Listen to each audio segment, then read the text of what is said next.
All righty, what is going on, everyone? Hope you are doing well today. As always, we are back for the Anti-Hustlers Weekly Show. Today, we're going to be talking with Operations Maven, Jhanna Lee. Super excited to have her as our guest. As always, I'm joined by my co-host, Mr. Brian Downard. How you doing, buddy? Amazing. Yay, he's not living the dream today, guys. He's just doing amazing, which is good. We're good. I'm trying to find something else, right? It's a new show. Trying to get a new tagline, John. It's not working for him. It's not working. No, it's awkward. I fumble this, but we're good. Let me just free form our pre-frame, why we brought Jhanna on for this session. So we have been looking for a new coach in prospecting on demand, our mentorship community for 6- and 7-figure marketing agencies looking to scale and build a better business and a better life. And so we've been going around our network, and someone had to introduce us to this incredible woman, Jhanna Lee, who then in turn recommended us to several people, one of which we hired, which we're really excited about, Jennifer Thompson. So really looking forward to having her incorporated into POD. She's already started shadowing and it's really exciting. And we're just really honored to have this opportunity. And once we started learning more about what Jhanna does, we realized she has to come on the show. Her insights are absolutely incredible. She's very super influential. The way your brain works, Jhanna, is amazing. I just want to tell you a little bit of affirmation here before we get started. When we got connected, I think Omer connected us. Shout out to Mr. Block. Appreciate you. I hope that's right, by the way. That was Omer, right? Okay, cool. Yep, you got it. Sure. It would have been weird if that wasn't the case. But in general, he connected us, and Jhanna sent a voice note and was very deliberate and intentional on this voice note. Basically, like in the voice note, subtext was, I am very busy and very smart, and I want you to answer this direct question so I make sure that I save my time appropriately, all while wrapped up in being extremely polite. And I was just like, this is a masterclass. So it is a masterclass of someone that understands communication, leverage, and intention. And I thought this person, we need to have her on our show, because listening to intelligent people like Jhanna Lee allows you to leverage and learn and glean those insights. Now, we're going to be talking about like ops management and team management and growing an Avengers team and all that stuff today. But I want you to just be cognizant of the way that Jhanna speaks. Listening to her and communicating with you, Jhanna, on the call that we had, me, you, and Brian, that was the whole time. I was having a hard time listening to anything you were saying because I'm just thinking about the subtext of the whole conversation of like, man, she's got this. She knows. Wow. I loved it. It was amazing. You really inspired me and impressed me, and I'm really grateful to have you on the show. Jhanna, I appreciate that feedback. I've never heard that, and that is a wonderful way to be introduced. Thank you so much. Yeah, there you go. It's awesome. Well, I'm really glad to have you. Jhanna, why don't we just start off with like explaining who you are, what you do, that type of jazz, and then we'll dive in. Yeah, we love it. So guys, I specialize in probably the least sexy part of the business family, that is operations. And I absolutely love it. And I think it's the sexiest thing in the world. My background is as a COO for a digital marketing agency that scaled up to 7 figures. I then went and became a COO for a coaching program similar to Alex's that was helping agency owners scale to 7 figures and beyond. And I was coaching there for over 2 years, helping over that time hundreds of agency owners identify the bottlenecks that were holding them back, workshop solutions, figure out how to get through that, figure out how to build the systems and the team that not only scaled that founder to the business size that they wanted, but also allowed them to scale themselves out of the day-to-day in the process. And so after enough time and just like hundreds of businesses worth of data, I took all of that. And what I do now, I started my own business. We do operations consulting and coaching. So we work with founders to build a 12-month roadmap of every single bottleneck in their business, current or future, and the order in which we need to execute and deliver solutions to clear those bottlenecks so you can continue to scale out. And then we take your operator, we plug them into our coaching program, we make some magic happen, and you are able on the far end of that process to, again, have the business you want, but also have, I love the anti-hustle title to this show, right? Like have the lifestyle and have the relationship with your business that you want, and the true like holistic definition of success that you want to arrive at on the far end of all of this work. Yeah. And I think that's what so many of us are trying to get to, a place where the business serves us, but it so often feels like we have to put so much energy, time, and effort into the business.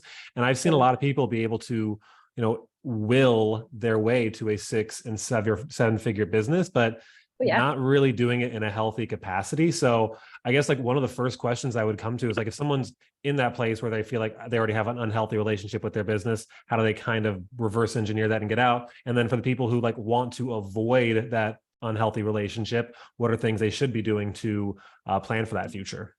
Yeah, such a good question. There's this Albert Einstein quote I love, which is, you cannot solve a problem with the same mindset that created it. And so I think most business owners, that brute force, sheer willpower their way to a plateau where they become the bottleneck. Their time, their energy, their willpower becomes the limiting factor that they cannot grow past. And yet when they hit that moment, they're like, all right, dig deeper, double down, even more, right? Guys, if you're already feeling backed into a corner and you continue to show up to your business with the same set of solutions, sell more offers, more products, more guarantees, more marketing, you are only backing yourself further and further and further into the corner, right? Operations is what gets you out of the corner. And I know that's not sexy. Like the tactical of it isn't sexy, but the act of stepping out of the corner. Like I just spent 2 weeks in the Pacific Northwest. One of the weeks I was working on a boat outside, like in the San Juan Islands, just like boating around, having a wonderful time. The other week I was like traveling out of the van all over the PNW, right? My business also hit a record month while I was there.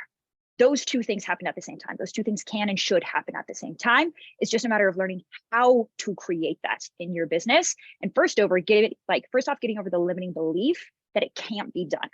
My business can't grow to X without me showing up and working this hard or over leveraging myself, right? That really hustle and grind mindset. Break that belief first, because nothing else can flow until you believe that it is possible to have both. Love that. How do people break that belief though? I mean, Alex, I want you to take it, because I feel like I want to build on that though. Like, because I totally get it. I was there in my agency. We've been in there in POD at certain points in time. We finally just, through, again, hiring Jennifer, getting a lot more fulfillment off our plate, and other coaches we brought on this month. But how do you do that? Like, it's really hard. It's like, it's one thing to say about what's like maybe a practical, tangible way you've seen someone actually do it and overcome the belief. Yeah.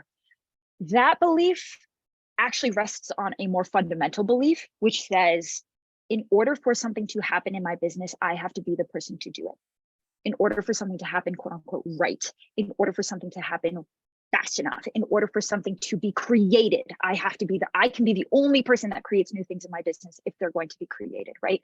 It is that when you guys are solo entrepreneurs, when you were just starting out, that was true. Everything came down to you. How hard can you work? How innovative can you be, right? What are all the things that you can try and create? That was true. That mindset, though, starts to actively stagnate and stall you out the second you start to build out a team. Because all of a sudden, success is no longer just about you. Success isn't just what you can do, right? Success starts to shift towards, how can I inspire my team to work as hard as possible? How can I invigorate my team to bring innovative and creative ideas to the table? So it's this really underlying identity shift where your definition of success as an entrepreneur actually has to evolve away from what can I do to how can I create the ecosystem in which the right things are done. And that's very scary. And there's a lot of like control and limiting beliefs and identity and all sorts of things that get wrapped up in that. But at the end of the day, it is about shifting and being willing to relinquish yourself as the sole focal point of success in your business. Love that. Really, Jhanna? really well said. And I feel like you're just in a looking glass into where we are in POD right now, because that is the growth phase we're going through, and it's letting other people get the work done for us. Yep, absolutely. I want to touch on what you were just talking about, Jhanna. And one thing that I've found for entrepreneurs that is really challenging for a lot of people is this concept of the selfish impact, right? Where it's like, I'm the one that can do it. I'm the one that's good at this. I'm the one that can make the difference. And then when you bring people on, you really want the other person to be able to do it, but you kind of have a hard time letting go of that identity of I'm the superhero. I'm the one going to take this ship on. And so when people care about impact, right, because it's not just money, obviously most people's first ideal scenario is a monetary thing, and then a time thing, and then ideally an impact thing through those two elements, right? If you want to be able to do those things, you have to be okay with relinquishing that selfish desire of I have to be the savior for everyone else, because ultimately what we found is so few people actually allow their team to fail.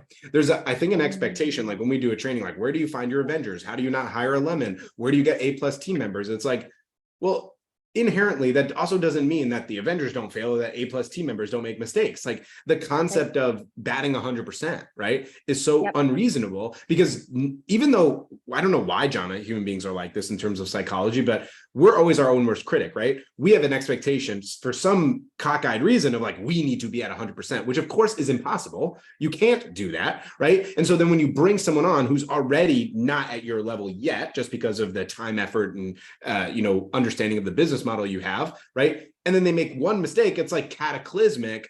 And then you have to restart that process over and over, and they lose faith, right? They lose faith in bringing on these team members. What do you explain to someone in the operations, like allowing people to fail, allow people to make mistakes, allow people to get to the place of being able to take over for you? How do you reconcile that? Such a fantastic question. So there are two underlying beliefs in what you just said. The first belief is I am the best person at doing everything in my business. That's the first belief I would challenge. In fact, I'm about to drop a post about how I genuinely believe I am the worst person to do just about everything in my business other than be its visionary CEO. That is literally the only thing that I can do better than anybody else because it's my business and it's my vision. But for every single functional rule, break the belief that we are somehow so unique, special unicorns that nobody could possibly do it better than us. In fact, we're the generally competent people. We're the people that do everything pretty well and some things really well. But if you guys are building small teams, you have the opportunity to delegate out your zone of competence and incompetence. Let's be honest, you do that just okay. And there is somebody out there who does it exceptionally well. If we're talking about how do we build an Avengers team, you first have to be like Nick Fury, willing to say, hey, actually, I'm not as good at being a Hulk as Hulk is. So how do I go out and find a Hulk who can smash things better than I can, right? So you have to admit where you are not the best. And in fact, you will build a better team the more you admit you are not the best. And to tie it into your second point around failure, when you then show up and lead that team from a place of, I don't know the answer, what do you think we should do? This is your decision to make because you're the Hulk and you smash. And if something needs to be smashed right now, that is actually yours to own. The key with high performance leadership, guys, the one root cause of a high performing team versus not, a team that takes things off your plate versus a team that piles it on. One thing, and it's ownership. At the end of the day, do they own their role or not? And I know that seems simple and you're like, yeah, my team totally owns their role. Probably they don't. What happens when a fire happens? Do you step in and fix it or do they? What happens when they don't know an answer to a question? Do they have to go out and figure it out and make the decision? Or do you step in and tell them what to do? Ownership happens in the critical moment where something could go wrong. And do they own that opportunity? Do they own the decision, even if they make the wrong one? Do they own the execution, even if they mess it up? Because when they own, they learn, they get better, they become better critical thinkers, better innovators, better creators. And the mess ups happen less frequently. And the cost of the mess up is so far outweighed by the opportunity that you've now created for yourself because your team is no longer coming to you for everything. And you can reallocate that time towards driving the next wave of growth into the business. I love that, Jhanna. One of the frames that I do to help people understand the concept of like allowing team to fail and allowing team to take ownership of any mistakes or trying to identify these solutions themselves without having, saviors come swooping in, leader coming to swoop in. Is that I think a lot of people frame their mind related to either like a day, a week, or a month in terms of entrepreneurship. Like we're so heavily focused on P&Ls of like, how did I do in August 23? Whereas like the majority of people here, if they've had a business for 3-5 years, right? If you're like, Jhanna, how'd you do in August 2020? You probably don't know off the top of your head, but on August 2020, right? That was the biggest effing deal in the world to you, right? When you start to recognize like you're playing a much longer game than this day, this week, this month. And yes, collateral damage sucks. But the good news is, as I'm always saying, like we can lower the stakes because the collateral damage of failure that John is talking about is John is not doing operations for a hospital where if the doctor makes a mistake, someone dies. It's like we're doing operations for a marketing agency that if we don't do it right, like someone like loses a little bit of money, which it sucks, right? And it's not to diminish the value we have. It's just like lowering the stakes that we're not playing a life or death scenario, which makes it a little bit easier to like operate. I think that's like beneficial. One of the things that I consider is like take a longer tail view in it, like you're talking about, like the benefit of allowing this person to thrive in the position, even if they make some mistakes, like over 6 months, a year, where you are growing. The collateral damage that happened over time will suck at that exact moment, but it will be so outweighed by the growth opportunity you have in a year. Because like I say, I love using that frame. I'm like, what'd you do in August 2020? And they're just like, I have no idea. Like, okay, and yet you're still here and you were probably freaking out about that then. So you're going to be fine. That's like the mindset I love. I wanted to circle back to another question that I'm sure Brian wants to come in with, like where you find your talent and recommendations on operations. But I want to just talk psychology with you for 1 second. I think it's an interesting topic. I want to just hear your opinion on it because I like the way that you're thinking and expressing. Right? You mentioned like the redheaded stepchild of business is like operations. It's the most important, and yet people don't want to talk about it. What I found, what I do, Jhanna, the most thing that I coach on majority is sales. Right? Like that's what I do, and it's the opposite of the redheaded stepchild. It's the woman in the red dress. It's the thing that everyone wants to talk about, no matter what. It's like, Alex, I have a sales problem. Like, how many sales calls did you have this month? I had 2, and I didn't close any. I'm like, what are you talking about? You don't have any sales problem. Like, you need prospects. No, I want to talk about sales, right? We do ethereal idea, team management, operations, like all the extra stuff that's important. The numbers are always dwindled. You do something on sales, explosion, right? Why? Why do you think that is the case? Why do you think sales is the woman in the red dress, or making money versus operations, which is the component that allows you to scale, is less intriguing? Such a good question. I once heard this quote that fantastic operations is operations that you don't even notice. Operations is measured by what does not happen. It is the client who didn't leave, or the team member who doesn't quit, or the lead who wasn't dropped. Operations appears in the gaps and in the hypothetical of like, what if this had happened that didn't, because the operational infrastructure was there. And so the challenge with operations is that really good operations looks like, in a business, really good sales, really good marketing, really good client success, really good product. The job of the operator is to be this back end supporting foundation that allows everyone else to do their job as well as possible. But if we're attributing credit on the surface, that just looks like really good sales. Our salespeople crushed it. They had a great month, right? And so when you are, it is the glue, exactly. When you are managing and leading your operator, when you are defining success for that operator in their role, to understand how to measure success for operations is really, really critical, because otherwise your operator just becomes this, I call them like the everything else person, the rebound board, right? They're the person that just all day, every day runs around reacting to whatever is happening in the business. They're putting out fires and they're like fixing things and they're picking up balls and they're doing all this stuff. Guys, none of that is operations. That's bad operations. That's what happens when operations isn't doing its job, right? So to actually even just understand what operations is in the first place, how it shows up in a business, and what success looks like in the role is absolutely critical for you to appropriately manage your operator, find the operator who is worthy of your business to begin with, right? Like, we got to get back to basics here.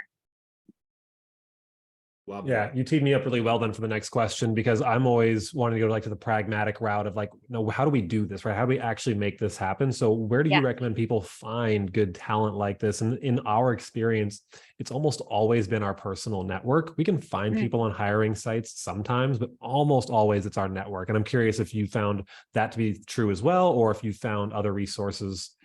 Yeah, great question. Statistically, you're totally correct there, Brian. Statistically, highest rates of hiring success will come out of an organic network, simply because A players know other A players, right? So if you are having an account management gap, go to your amazing account manager and say, hey, who else do you know? Go to the other CEOs who have amazing account managers and say, hey, right, exactly, right? Because A players, that's how we got our second one. Was our first one's like cousin or part of the family. Sorry to cut you off, but that's exactly what you're great. And on the flip side, the danger with that is that people go out and then they hire the first person who comes along, because they're hiring under so much scarcity and urgency that they just got to get this gap filled, right? Got it. So here's what I would say around a hiring funnel, guys. Number one, always interview at least more than one person, only if just to make an informed decision. Maybe the first person, it was the right one, but if you are latching onto the first person that comes your way, just statistically, chances are they're not it, right? A hiring funnel, an amazing hiring funnel, is a magnet. What does a magnet do? It attracts and it repels. I have found incredible operators out of just about every source you could imagine, LinkedIn and Indeed and Upwork and all of these places. It's actually not about the source. I wish I could say there is like some magic pool of Eden somewhere where all the A players hang out with unicorns. That's not it, right? A players are scattered to the winds. Do you have the right magnet that will extract them and invite them to self-select into your process? And so my number one best practice when it comes to hiring, guys, you have to have an absolute definition of an A player in the role. The tool I use is called the job scorecard. Alex, I'm sure you've got a tool for it too. Do you know who you are looking for? And the example I give here is like, if I was to step into a room, like a cluttered warehouse full of furniture, and you told me, hey, go find something to sit down on. Well, now I'm looking at every table, every chair. Could I turn this lamp sideways? Could I sit down on that? Maybe that would work. Versus go in there and find me a pink polka dotted leather sofa. And I get into that room and like lock eyes with that sofa, and boom, I know exactly what I am looking for, right? Do you have clarity and specificity around what you are looking for? And then build your hiring funnel to be a magnet that attracts only that avatar and actively repels every other avatar, right? Our hiring funnel automatically disqualifies 85% of the candidates who go through it. I don't even look at 85% of candidates because it's a fully automated system. I look at the top 15% of applications, and then I interview the top 5% of those. It's a magnet. Got it. Love it. And I think too, something you can do at a really high level to create the same effect is having your company just stand for something, right? Like, what do you stand for? And in POD, it's anti-hustle, right? Like, work smart, not necessarily hard. And we also preach client success over client acquisition. If you get your clients what you want, you'll get everything you want. Where there's a lot of people who slam their fist on sales, sales, sales, right? So when you stand for something too, it also helps the right people find you, and people who will resonate with your other team members, the community, et cetera. So, and let me give you an even weirder example of that, Brian. I was talking with a client today. They are in the cannabis industry out of California. And she's like, so like on my coaching call, in my coaching program, she's like, are we the only company that hires people based on the moon cycle? And I was like, I'm sorry, wait, what? And she's like, yeah, my founders like really believe into it and this whole numerology thing. And I was like, you know what? Put that in your job description. Double down on that. Because 99% of people think you're freaking crazy right now. But the 1% that also believes in moon cycles and numerology will find you, come to you faster than anything you've ever seen, and work for you forever, because they have finally found their place. They have finally found their people, right? So guys, the things, don't just stand for something, stand for something weird, the thing that makes you unique, the thing that makes you authentic, because that is the magnet, right? There are many companies out there who believe in honesty and integrity and perseverance as their core values. Boo, gross, sucks, right? What is weird about you that would make somebody want to work with you and not 100 other people exactly like you? Because there's a lot of agencies out there. So, John, I'm going to take us off course for like 30 seconds because I got to tell you something based off what you just said, because it's hilarious. I don't think I'll be able to find the post, but I was in Scott Olford's mastermind, Project Nuclear, in 2018. Pretty good experience. I went to one of the events, and this incredible woman there named Paige Michelle was all about like numerology and moon cycles and when were you born and what's your sign and stuff, which I'm totally not into. But I love being a type of person that's like, if someone's really passionate about something, I never want to diminish someone's passion, because I'm an extremely passionate person about a lot of things that people don't give a shit about. Like, I'm an extremely diehard sports fan. Some people don't care about it, but Dolphins. I don't want anyone to diminish my passion, because it's something that I grew up with. My father cares about. I love it. I want my son to care about it. It just, that's part of who I am, right? So if they like care if I'm a Virgo or a Cancer or whatever, like, cool, whatever, like, tell me about it. I'm open. If you're passionate, express it to me, right? And so she asked me, like, ask my mom, like, when was I born and what was the time? And I remember texting my mom, and she's like, what the fuck are you asking me right now, right? And so literally yesterday on Reddit, I saw a post of this woman being like, I'm scared for my son, and the text was, Mom, when was I born and where? And the mom texted back, stay away from that woman. So funny that you just brought that up. So anyways, I love it. I just thought that was really funny. I'm sure Mercury's in retrograde, and that's why that happened. Don't worry about it. Exactly. That's exactly right. It's so funny. The moon's positioning exactly at this point. Exactly. So coming back to this, in terms of like the key traits to find for a winner, right? I think a lot of people have a hard time identifying like who's just really good at like conning me into believing that they're an A player, or who's really good. Like, how do you spot in interviews like the key traits, the identifying factors that would make you feel like this is a home run, we got to hire this person? Such a great question. So a couple of things that I look for when across the board in A players, right? But again, there is no like magical unicorn A player recipe. There is just an A player for the role that you are hiring for. So beautiful. We're looking for growth-oriented people. We're looking for driven people, XYZ thing. But really, we are looking for somebody who is intrinsically motivated and passionate about the specific role, that we are hiring for, and bring to the table the specific set of competencies that someone needs to be excellent at to be successful in that role, right? Not every person you hire has to be detail oriented. Not every person you hire has to be an amazing communicator. These are the things that are unique to the role. So make sure that you're not asking somebody to be exceptional at everything, because those people don't exist. You're asking them to be fantastic at a small amount of things that will make them the best fit for the role you're hiring. And a couple of things that I always look for in A players. Number one, I build my hiring funnels through a show, don't tell methodology. So you are going to show me a moment in your career history where you had the opportunity to demonstrate our core values or not. Instead of asking, are you a radically honest person? Because maybe that's your core value, right? Everybody would be like, yeah, I'm a totally radically honest person. Tell me about a time that you had to deliver some extremely hard news and tell me how you handled it, right? They don't know what you're listening for. That's a totally open-ended question. The only thing you are paying attention to is whether they took the radically honest approach or they took the easy way out, right? That's a show, don't tell type of interview question. So incorporate those where possible. When it comes to anecdotes, people will generally be truthful, especially if they don't know what you're listening for in the question. If you are giving them yes or no questions, generally pretty easy to guess that, like, yeah, they want me to answer yes right now, right? Brian, let me say one And then, thing. I just want to say this, Jhanna. For real, being blunt, it's just us. I know we're on training, I know all that stuff, but I'm being real with you. I've asked this question, this specific hiring question, to probably 10 versions of Jhanna, right? Other people that run, hiring products, that help people with hiring metaphors, help people with placements, operations. No one has ever expressed the clearly expressed answer that you just stated in this anecdotal format, that I truly believe is transformational for anyone listening to this. Honestly, the answer every time, Jhanna, is the same thing. Ask the questions that you care about. Here's my 5 favorite ones. And they're all good, right? I'm not going to sit here and bash anyone that we've done it before. They're all good. They're all smart.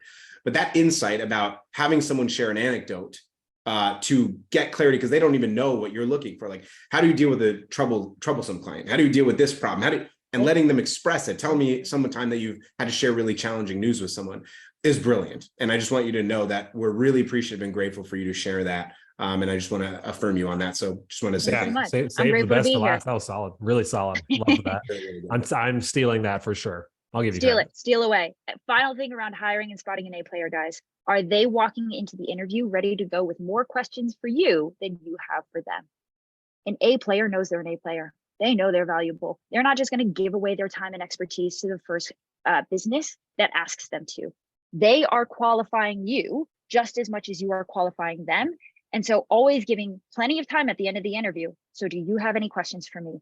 And if they ask some of the generic bullshit questions, if they have one question around pay and then they're done, if they don't have any questions at all, immediately you are just talking to somebody who has not thought it through.